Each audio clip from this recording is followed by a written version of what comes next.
Hello students, we have done an example of simple modeling using exponential function in class before, and now we are going to use that to try and model our population data.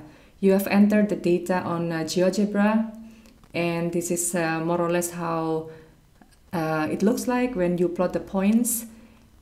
And similarly to our example before, we are going to try and make a model in the form of y equals a times p power x.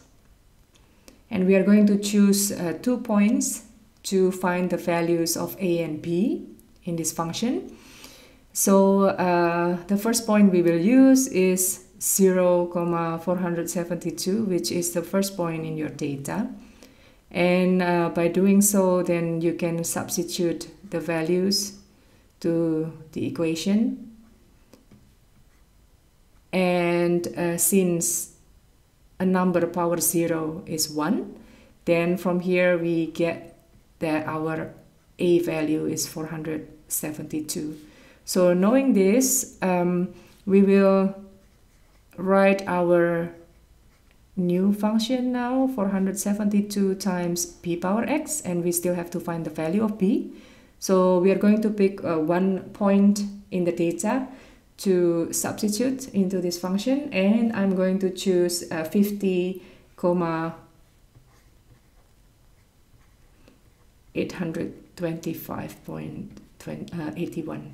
And think about it, you might want to choose another point and just give a reason or explanation why you think that point that you have chosen is the best one.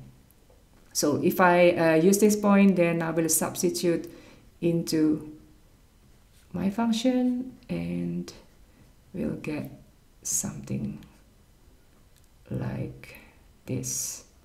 And applying balance method, we can divide both sides by 472,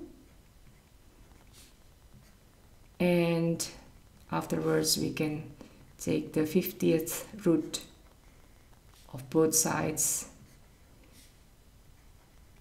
and using your calculator, then up to 3 decimal points, then you will get the value of p, which is 1.011. Now let's try and see what happens. So we have now a function that looks like y equals 472 times 1.011 power x.